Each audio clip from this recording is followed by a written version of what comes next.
Funding for this program is provided by. Additional funding provided by. This is a course about justice, and we begin with the story. Suppose you're the driver of a trolley car, and your trolley car is hurtling down the track at 60 miles an hour, and at the end of the track you notice 5 workers working on the track. You try to stop but you can't, your brakes don't work. You feel desperate because you know that if you crash into these 5 workers they will all die.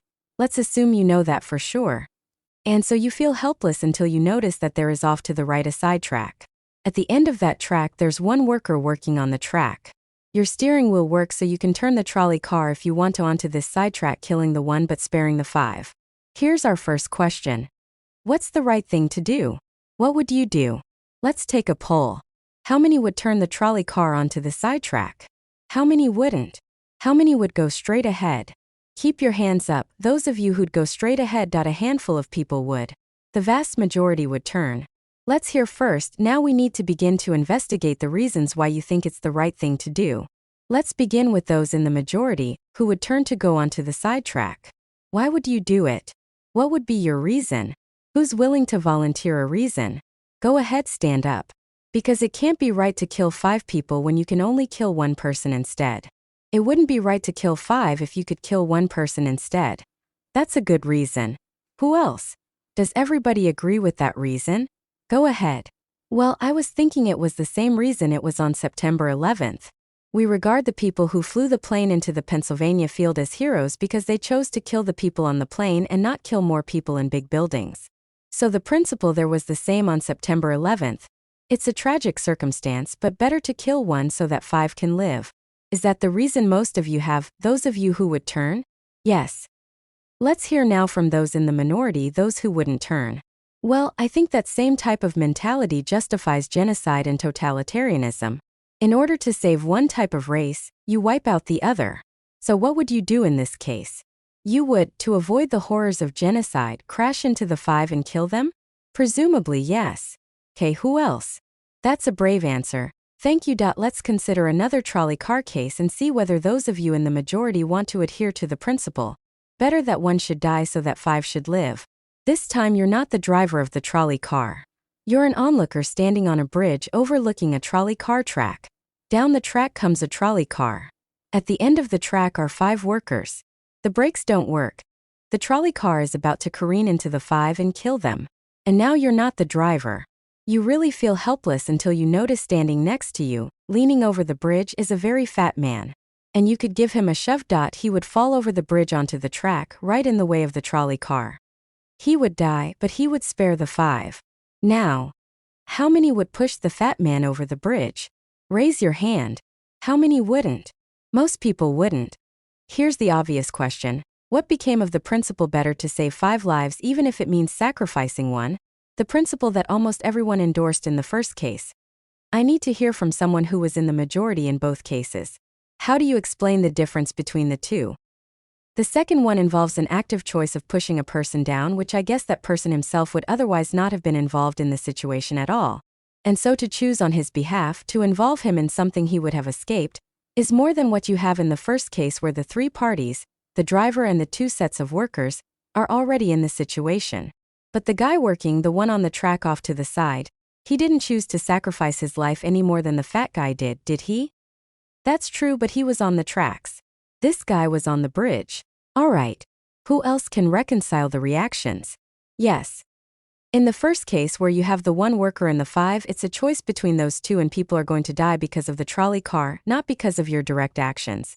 The trolley car is a runaway thing and you need to make a split-second choice. Whereas pushing the fat man over is an actual act of murder on your part.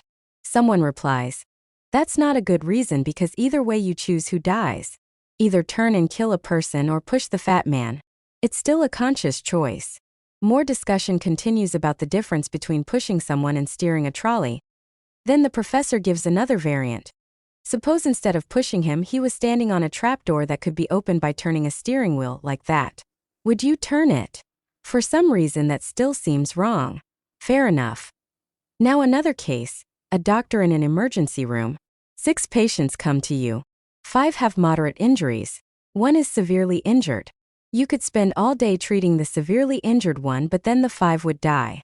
Or treat the 5 and the 1 severely injured person would die. How many would save the 5? Many. How many would save the 1? Very few.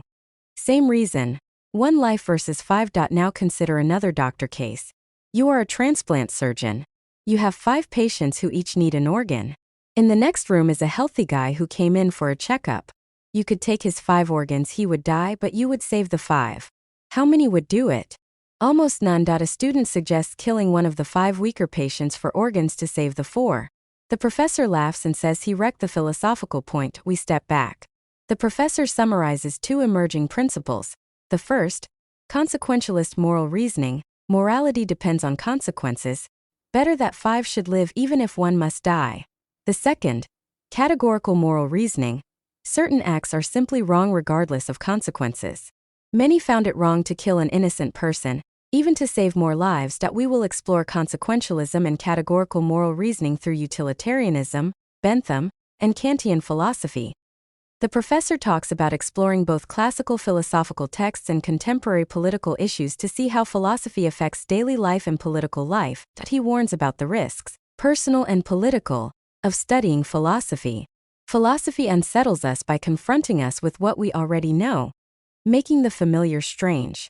Once known, it cannot be unknown. It can distance us from conventions and established beliefs. Skepticism is a common escape, the belief that since nobody has solved the big moral questions, there's no real answer. But skepticism, Kant says, is a resting place, not a place to stay. The questions are unavoidable because we live some answer to them every day. The aim of the course, he concludes, is to awaken the restlessness of reason. Later, a student Marcus talks about survival, and someone has to make the sacrifice. The discussion returns to moral dilemmas, trolley cars, doctors, organ transplants, and the tension between consequentialist and categorical moral reasoning. Then the class moves to utilitarianism, Bentham's idea. Maximize utility. Maximize pleasure over pain, happiness over suffering. Human beings are governed by 2 sovereign masters, pain and pleasure. The right thing is what increases happiness overall. The greatest good for the greatest number. With that principle, they move to a real-life case. The Queen versus Dudley and Stevens, a 19th-century British legal case.